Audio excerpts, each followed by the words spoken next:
Good morning, brothers. I'm back after my last video, which came from the Hotel Hilton Hospital. Feeling a lot better than I was, but I gotta say my visit in hospital was pretty disappointing as far as the way they did all the tests and everything. And I know that they're under pressure, but man, the nurse I had, she was less than thorough and didn't really want to hear me out. Anyway, no grizzles about it. I'm here, and the cardio results said I didn't have a heart attack, and the heart was actually okay. The machine said it was okay. The blood test said it was okay. The x-ray said it was okay. The only trouble was I wasn't okay, and I'm still not 100% okay. Tomorrow I go to the dentist and have the final work done on this tooth, and I'm pretty sure I'm going to say to the dentist, pull the fucking thing out, because to my thinking, even though the nurse that was looking after me in hospital didn't agree, I think it's the tooth that's causing all the problems. Oh shit, that's not working. What am I doing? Play. Trying to make coffee. Bloody hopeless. What was I doing? I was tipping all the water around the machine. Now I've made a mess. Oh man. Okay, let me pause and sort my shit out. God, I'm hopeless. Take 2. Hopefully we get this right. The morning coffee. The place is an absolute mess. Look at the rubbish. Absolutely terrible. And that's because I'm not like some of you lucky bastards that's got a woman to look after you when you get crop. The most I can do right now is just look after myself and try to get my jobs done that are most important. So dishes can wait, although I do have to tackle that one. That's normally something I don't let build up, but it just reflects that I haven't been firing on all cylinders. That's what the video is about, and the Bro Check channel, well, the good thing about it is that I can make a video whatever's going on. I don't have to pretend that everything's good when it's not, because it's okay to not be okay. And it's okay to have a bit of a mess, so long as at some point you get responsible and do things. But the most important things, of course, are your health, and that's what you deal with first. So that's why we're having a cup of coffee to fire up the old engine. Right. Yes, having a woman would be great that looked after you when you got sick, wouldn't it? And I know some of you guys do have that in your life, and all I can say is practice gratitude every day. I'll tell you a story. Actually, I'll do the cream first, and then I'll tell you a story. Sounds like a Boeing 747 taking up this thing. Noisy. Okay, coffee's made, and whilst I said I don't have a woman to help me, I do actually have a son. So, gratitude. Not that he's going to clean that up because it's my mess, but it's good just having him here. So, one thing I wanted to talk about was a bloke that got very, very sick years ago. He had an arthritis that inflicted his whole body, and he became a grumpy old man, and his wife looked after him, and she ran everything, and he was in pain, and he struggled and suffered. And one day his wife went to hospital, and they thought she was going to die. Her name was Betty, and she was just exhausted, it turned out, absolutely exhausted, and she couldn't do anything. And up until that point, he'd been a grumpy old prick. He wouldn't eat the food that she'd given him, or he'd complain about this, complain about that, and he just wasn't that grateful for the help he was receiving from his wife. When she came out of hospital, finally they said, look, she needs a week rest, and they put someone to look after him, well, because he was not well. Finally she came back home, and he never to that day was ever grumpy with her again or complained about anything. Sometimes we've got to lose what we've got to really find out how much we appreciate it. In the case of him, that's what happened. So the morning coffee. So yes, I went to hospital, and they did all these tests and stuff, and I'm okay according to them, but I'm not okay according to me. And I think we all know our own bodies better than everybody else does. I'm still feeling rough, but a lot better than I was, and that's probably because I've had rest. Also probably because I've got my son back home, which is bloody awesome. Oh, you having a coffee, son? Yeah. Tear into it. Oh, that's good. Damn. There are few real pleasures in life, really. I heard it said the most we can ever hope for is ordinary unhappiness. I don't know if I go along with that, prescribe that totally, but one thing I do know is that life is about challenges, enduring pain, hardship, struggle, trying to avoid pain, trying to find love, trying to pay the bills, trying to just do the normal things to survive. And on top of that, also try to have some moments of joy. And a moment of coffee for me is a moment of joy. But really, the real moments of joy come with this. The people you love, family, those around you. That's where it really is. And no matter how sick I get or whatever happens to me, I always feel happy when I see my children achieving in their life and seeing them happy. Not necessarily achieving, actually, because achieving is not really important, but achieving their dreams, I guess is what I'm trying to say. I don't care if they become wealthy or poor. So long as what they do every day in their life, they feel themselves that they're sparking their own joy. My daughter recently just got her, I suppose, what would that title be, son? She's now a qualified instructor. The qualification is called, it's an Enzoya whitewater kayak 1. Kayak 1. Yeah. What was the first word you said? Enzoya. Enzoya, New Zealand Outdoor Instruction Association. Oh, yep, that sounds right, yep. Outdoor Instructors Association. And Dayla, my daughter's only 20, and she's the youngest person in New Zealand to have that, which I'm very proud of her to achieve that. And Dayla's a lot like me. She's what I would class as an overachiever. Not that sounds a bit like a show-off thing, but too much, tries too hard all the time. Whereas my son cruises, and he cruises and does stuff when he enjoys it, but he's not like have to achieve a result all the time. Would that be fair to say you're an underachiever? That came out wrong. You're an underachiever. That's what I would have said. Is that what you said? Yeah. And would you say your sister's an overachiever? Yeah. Yeah. So we're going to underachieve. There's no balance in our family at all. Completely no balance. But we're not a dysfunctional family. We function as a family. We have a lot of love and we have a lot of care. And the day that I got hit down with this thing, which I could hardly breathe and my heart wasn't working very well, my son stepped up. And that's what a functioning family does. They step up and they help each other. And the dishes and the mess and all this here is superficial shit. It looks horrible. There's a bag of rubbish there. It reflects that the last 4 days that I've been doing the important things in life. That is looking after my livestock, looking after my animals, looking after myself. And this here, I can clean that up. So I'm not going to sweat that. I got a phone call from one of you guys, was it yesterday or the day before, suffering deep depression. I won't say your name, bro, because you're on here and you use your name. And I'm sorry I had to hang up on you. I actually got another call from a friend, and my friend, he's becoming a friend, a young guy in Motuwake that also suffers the black dog. But he has also anxiety and he has some psychosis going on, so he's on a medication for that. And the same message that I gave to the bloke on the telephone, he actually called me from Australia, who's been struggling, as I give to you guys, and I also give this message to myself, and I give it to my son, I give it to everybody. We all have to take responsibility for our unwellness, for our mental health, our physical health, our spiritual health, our emotional health. We've got to take responsibility for it. And we all are guilty at one point or another of self-medicating ourselves in the wrong way. That could be this, it could be alcohol, it could be any number of things that you do. It's never going to work. And here comes Lizzie. Good morning, Lizzie. Good morning. Welcome to the Bro Check Club. We're just doing a video this morning for men's mental health. How's your mental health this morning? Can I ask that? Yeah, my mental health is like I'm very much ready to do my day and ask Yona if he wants to run errands with me. Ask Jan if he wants to what? Run errands with me. Run errands with you. Okay. That's Lizzie, who's now joining us for a while. She's staying in the cabin that normally young fellas stay in. Lizzie, I'm just doing a vlog, so I'm going to keep talking, mate. So just be aware that we're on YouTube. But hey, that means don't say anything inappropriate. Don't grab Yona.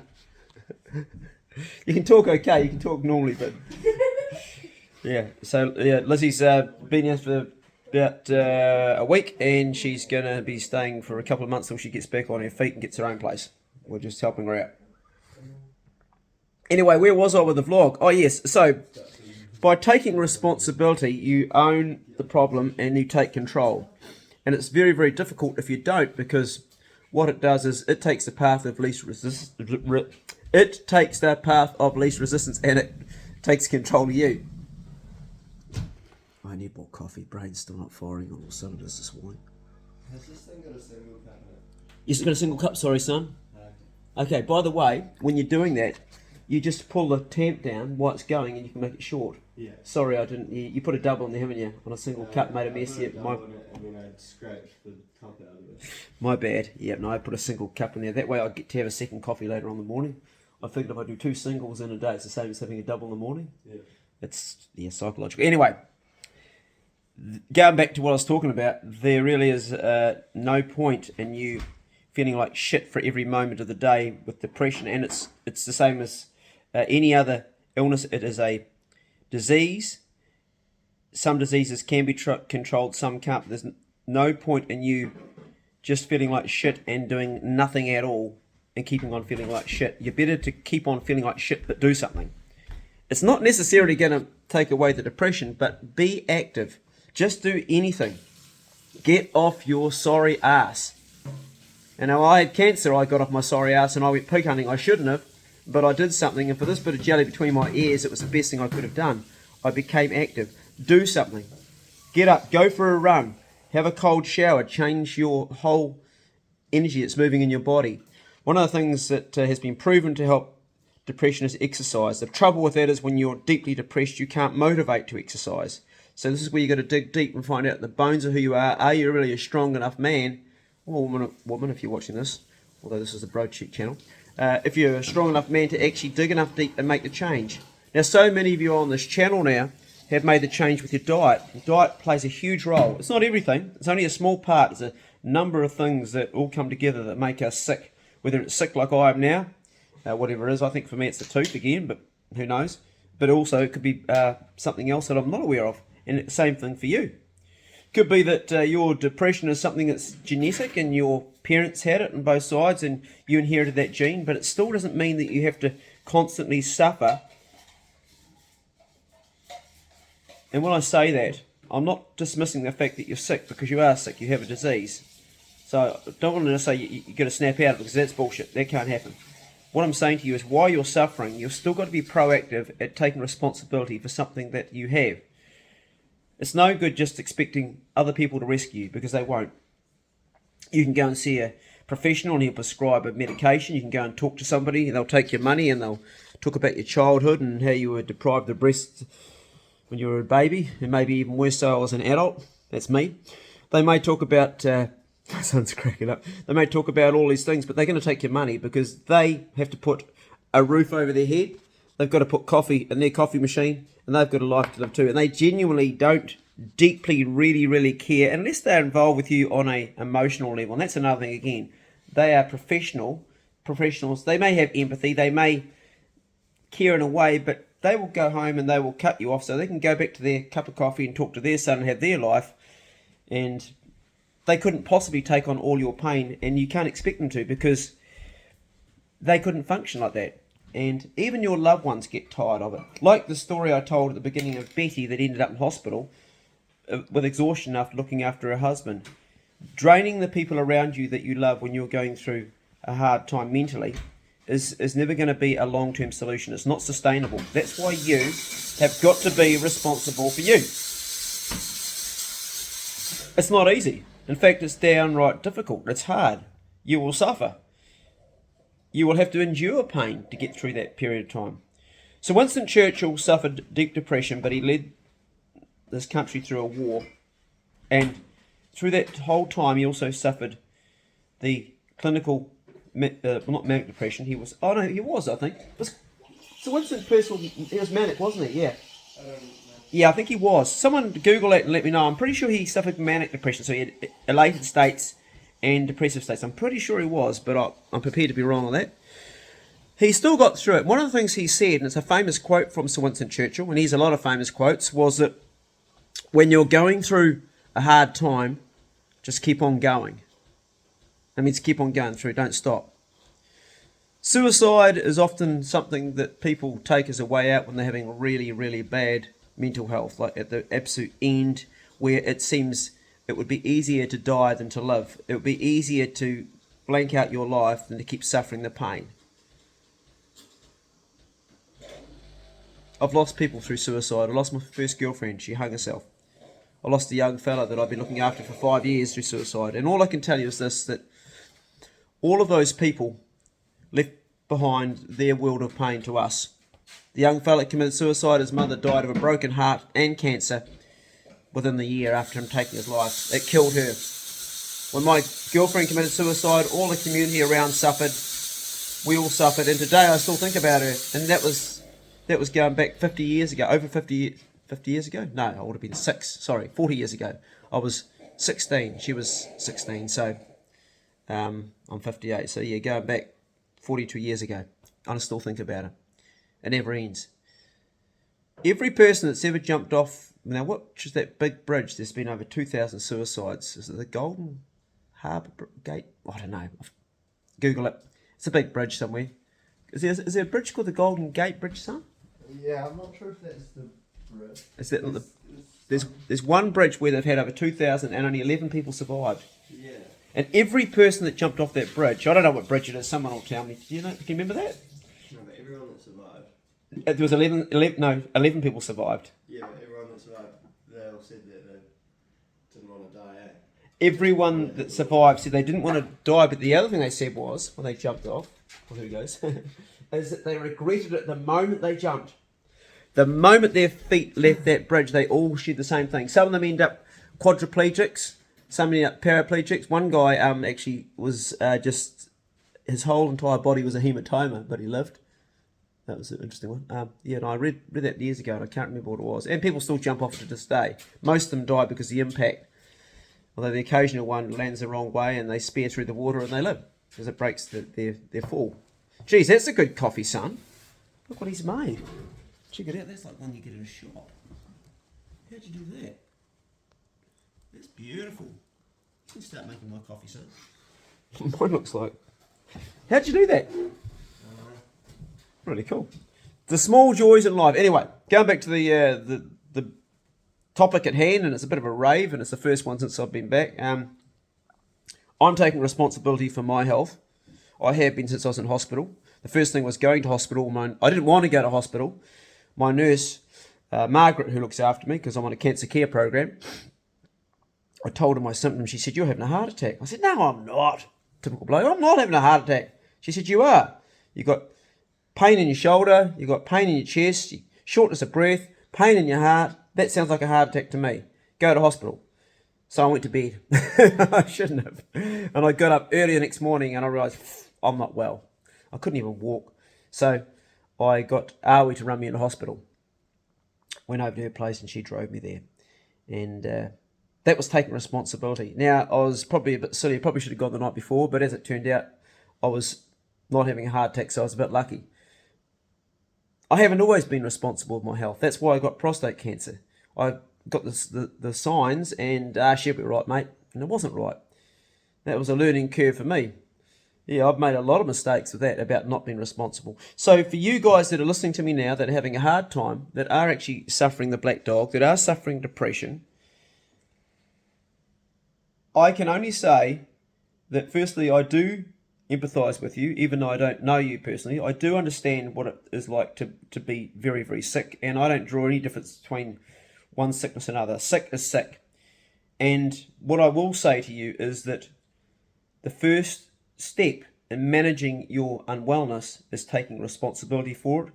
That means stop taking the easy road. Take the road less travelled. The easy road is drugs and alcohol and bad food and bad lifestyle and bad sleep and scrolling on your phone and not dealing with it. That's the easy road. But that leads to hell. Take the road less travelled.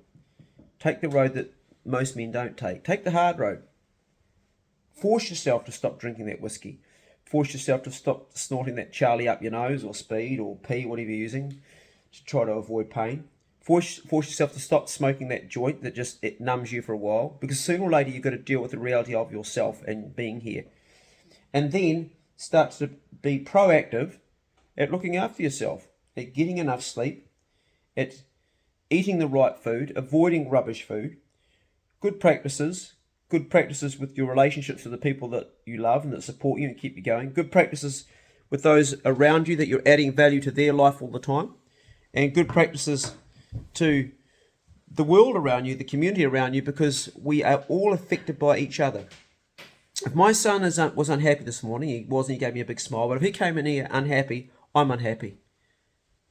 And if I'm unhappy and he thinks I'm having a heart attack, he's unhappy. He had tears in his eyes the day that he thought I might be having a heart attack. So we're all affected. And you're affected by me and I'm affected by you. Even though I can't see you and I'm talking to my phone, I'm aware that a body of men who right now are trying to make their lives better and improve their lives are affected by what I'm saying. That's why I've got to be mindful of what I'm saying and make sure that my intentions are good, that I'm saying something that has got compassion and empathy behind it. And that comes from my own suffering and pain that I've learned along the way. And I genuinely mean that because I have suffered and you've suffered too. We've all suffered. And that's part of being a human. It's a human condition. And fuck it, we'll talk about it. We don't have to pretend everything's great all the time because it's a YouTube channel, which most YouTube channels are always like powered up and everything's good. I can understand that that's a good way to have a channel because no one wants to hear doom and gloom, but we also need to address the reality of our situation from time to time. And we can do that and we can have humour in it and we can make a joke about it and we can be funny about it, but you also be serious and try to help each other. It's important because we need each other. No man is an island. If one man breaks away from the continent is a little bit less. And that's how the poem goes or something like that. Anyway, I'm going to enjoy my coffee with my son and smash the rest of the day out. I've been talking for 21 minutes, going on 22 just about. You guys take care of yourself. Be proactive at dealing with your illness, whatever it is, and it might be something as small as a tooth, like I'm going to see the dentist tomorrow, or it could be something big like a heart problem. Maybe that's what's connected. Or you might be facing dying of cancer or something really huge. You've got to also be proactive at dealing with that and going into it head on. Not sticking your head in the sand like an ostrich, dealing with it. Got to deal with everything in life. Go steady, and thanks for hearing us out, and I hope this video finds you well, and if you're not well, then start to be proactive at being well. Because we've only got one time here, and we're here for a good time, not a long time. See you later.